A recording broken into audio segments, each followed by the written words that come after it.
Il a fui. Et il sortait avec une fille, il était obligé de déménager pour qu'elle ne sache plus où il habite. Il a déménagé, il a laissé tout, il a fui. Il a changé de téléphone, tout. Parce que faire l'amour l'a dépassé. Ça l'a dépassé. Il croyait qu'il était fort, on a dit non, tu n'es pas fort, tu vas faire l'amour. Vous dites que vous aimez faire l'amour, non? Ok, on va le faire.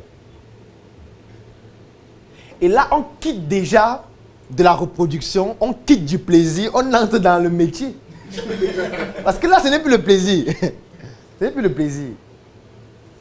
Je vous ai dit que la sexualité a 3 dimensions. Il y a une dimension reproduction, il y a une dimension plaisir, il y a une dimension culturelle ou identité culturelle. Est-ce qu'on a compris? Non, pas nécessairement. Parce que l'étalon n'est pas le même. C'est un peu comme si on te disait,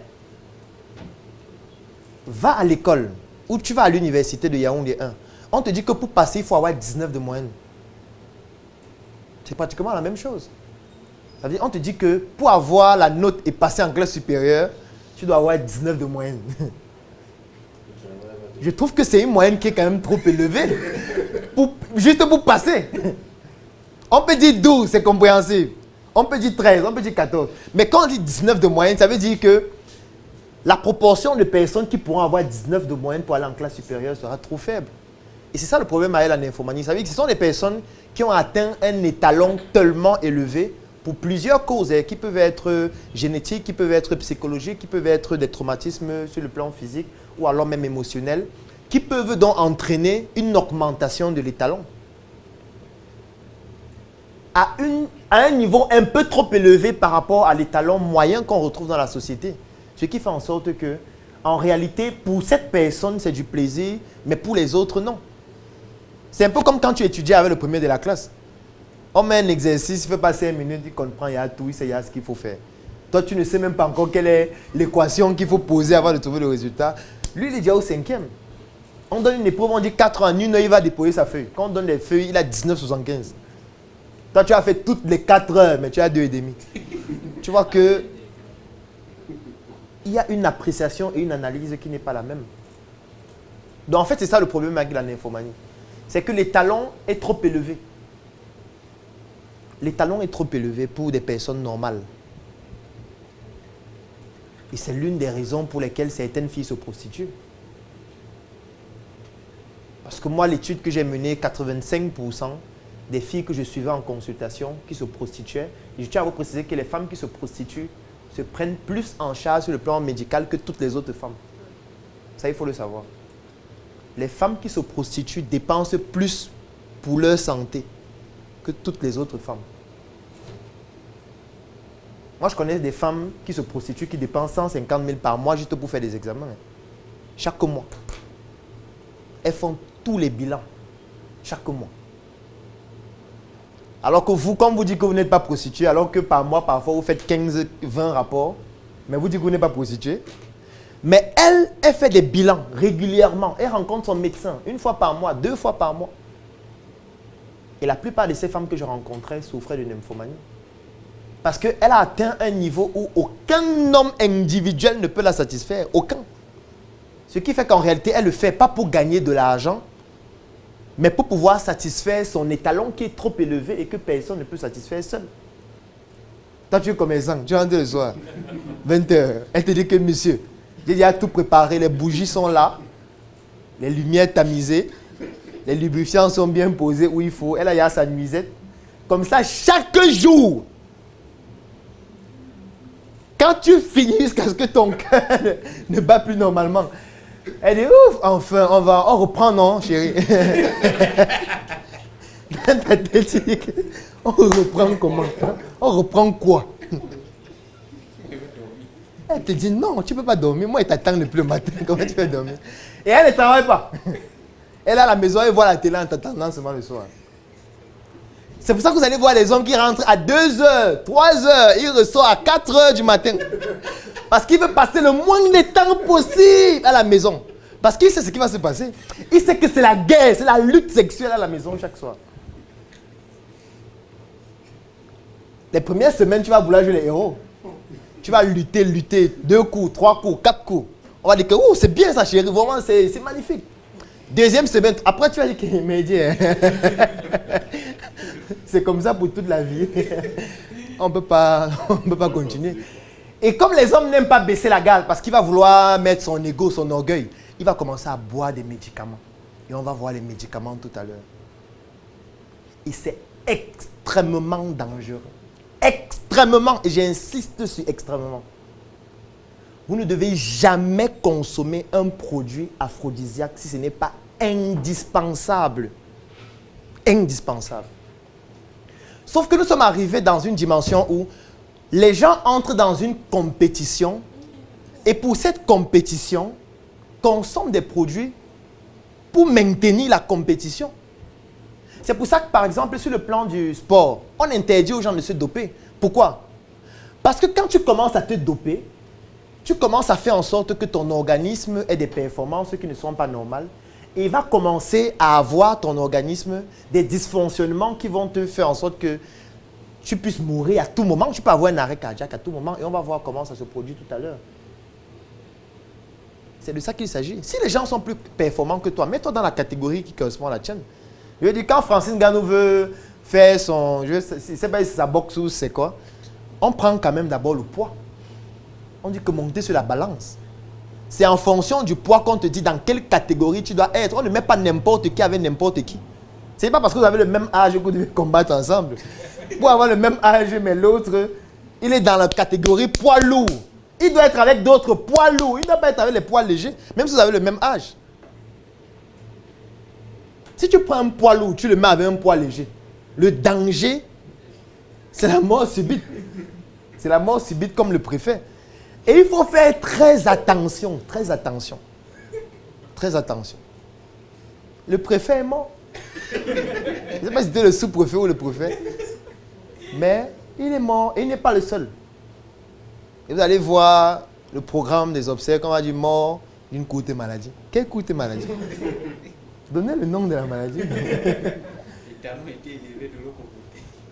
Quand on prend un poids léger qui a déjà 80 ans, on le met avec un poids lourd qui a 26 ans. Qu'est-ce qu'on attend? Qu'il vive.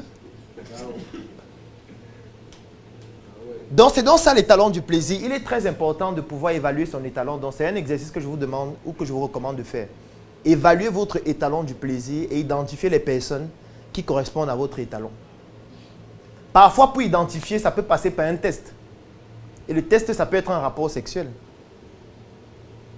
Et si vous vous rendez compte que ce rapport sexuel-là n'est pas de votre niveau, c'est le temps de stopper. Parce que ça ne sert à rien de mourir pour le sexe. Sincèrement. Je vois que vous êtes des entrepreneurs valeureux. Et ça ne sert à rien de vous battre comme vous faites là, gagner beaucoup d'argent, avoir un grand patrimoine et mourir sur les fesses d'une fille. Moi, je trouve quand même que... Est-ce que vous avez entendu une fille qui est morte en faisant l'amour? C'est quand même rare, non? C'est rare. Il y aura toujours quelqu'un plus fort que vous. Il faut retenir ça. Même si tu es fort n'importe comment, il y aura quelqu'un qui est un peu plus fort. Toujours. Et il faut retenir que la sexualité, c'est reproduction, plaisir et identité culturelle. Il n'y a pas sport dans la définition. Il n'y a pas compétition, il n'y a pas championnat, il n'y a pas médaille. Il n'y a pas la médaille d'or, la médaille d'argent, la médaille... Non, il n'y a pas de médaille. Ça veut dire qu'il faut que tu puisses réfléchir. Ce que je suis en train de faire, est-ce que, 1, ça me permet de me reproduire? Si ce n'est pas ton objectif, la reproduction. 2, est-ce que ça me permet d'avoir du plaisir? Si tu n'as pas de plaisir et que tu te rends compte que le plaisir est en train de se transformer en compétition, il faut faire attention, tu ne vas pas tenir longtemps. Tu n'es pas un sportif du sexe. Laisse les sportifs du sexe travailler entre eux. C'est de ça qu'il s'agit. Sauf qu'aujourd'hui, nous avons atteint un niveau où, pour montrer qu'on est fort, on doit être les sportifs du sexe. Est-ce que vous savez que dans des lycées ici, au Cameroun, il y a des groupes sur WhatsApp où pour intégrer le groupe, il faut avoir une sextape? Oui. Ça veut dire que la condition pour intégrer le groupe, c'est que tu dois montrer la vidéo de ta sextape. Tu dois faire une sextape pour montrer que tu es puissant. Dans les lycées, oui. Et c'est aussi le moyen par lequel on tient les membres du groupe parce qu'on sait qu'on a ta sextape, donc tu ne vas pas divulguer celle des autres. Sinon, on divulgue la tienne. Les enfants consomment de tout pour être performants. Aujourd'hui, vous voyez une jeune fille de 15 ans qui a déjà une performance sportive sur le plan sexuel. 15 ans. Elle arrête un père, elle le secoue jusqu'à il meurt. On est en danger. On est en danger. Parce qu'aujourd'hui, l'âge n'a plus d'effet. Ce n'est plus une question d'âge. Ce n'est plus une question d'âge. Moi, parfois en consultation, vous recevez une fille de 13 ans qui a une infection sexuellement transmissible. Vous devez l'examiner. Et quand vous l'examinez, vous lui faites un toucher vaginal. Vous êtes impressionné. 13 ans. Vous êtes des enfants devant elle, vous tous ici. Si vous faites l'amour, elle va sourire pendant tout le rapport. Elle ne ressent rien. Elle ne ressent rien. Son étalon est trop élevé. En principe, elle devrait faire des films pornographiques et gagner quand même de l'argent en le faisant. Et rencontrer d'autres personnes qui ont certaines performances parce qu'il y a un casting avant. Pourquoi toi tu vas mourir sur elle? Pourquoi? Parce qu'elle est belle, il faut faire trop attention. L'étalon sexuel tue les gens. Ça tue les gens. Posez-vous la question, je suis dans quelle catégorie? Poids lourd, poids léger, poids moyen, poids plume, amateur ou débutant? Si tu es amateur, mets-toi avec les amateurs. Si tu es débutant, mets-toi avec les débutants. Si tu es poids lourd, cherche les poids lourds. Et vous faites votre lourdeur ensemble. Ne sois pas poids léger, tu vas te mettre avec une poids lourde. Et puis tu consommes les comprimés chaque jour parce que tu veux maintenir le rythme. Après, ton cœur s'arrête. Ton cœur s'arrête et elle continue de vivre normalement. Comme Malox dit souvent, quand tu vas mourir, elle va chercher un autre. Elle va continuer avec lui. Mieux que toi. Donc ne pense pas que quand tu meurs, lui, il va arrêter de faire l'amour. Il va continuer. Il va continuer. Peut-être même le jour des obsèques, il sera avec celle avec qui il continue déjà. Ils vont venir ensemble. T'enterrer. Et pour célébrer la nuit là, ils vont continuer. On va faire comment? Donc en réalité, l'étalon sexuel, c'est un élément fondamental. Autre chose maintenant, ce sont des idées reçues. Alors, qu'est-ce que j'entends par idées reçues?